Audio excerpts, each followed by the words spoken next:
존경하는 강남 주민 여러분, 이호기 의장님과 선배 동료 의원 여러분, 언론인과 방청인 여러분, 안녕하십니까? 대치 일사동 출신 의원 한윤수입니다. 정부는 다주택자 양도소득세 중과유예를 올해 5월 9일 종료하겠다고 발표했습니다.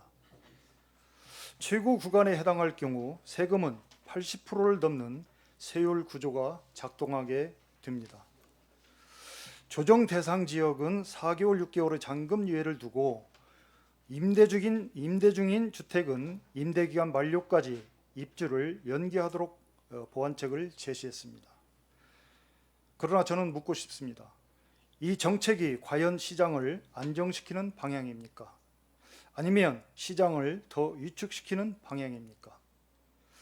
강남은 이미 조정 대상 지역이고 토지거래 허가구역이고 대출 규제가 강하게 적용되는 지역입니다.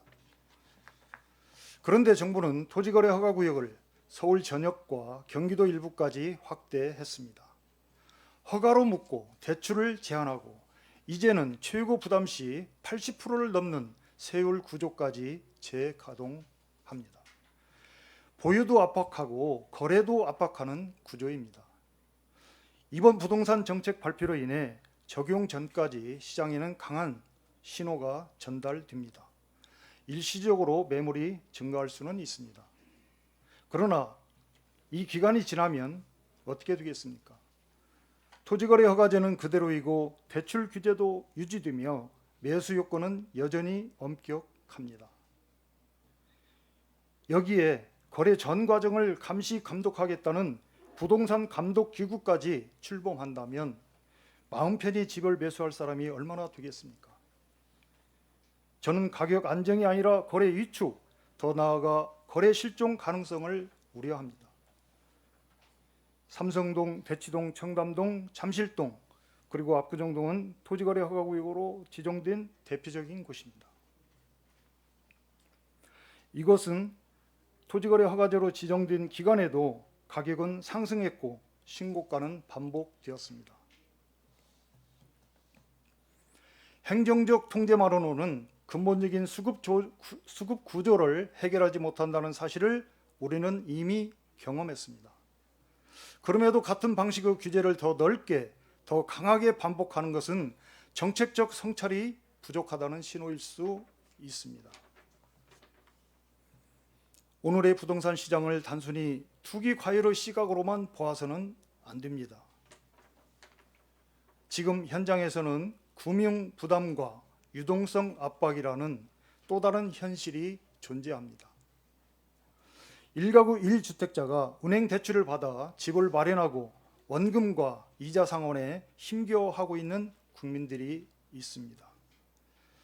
전세를 놓았던 집주인이 전세 보증금 반환 자금을 마련하지 못해 자기 집에 들어가지 못하는 사례들도 있습니다. 이런 현실 속에서 보유세 부담을 덜어줄 고민 없이 보유세 인상과 중과 시행을 동시에 추진하는 정책은 국민의 공감을 얻기 어렵습니다. 우리 헌법 제23조는 재산권을 보장하고 있습니다.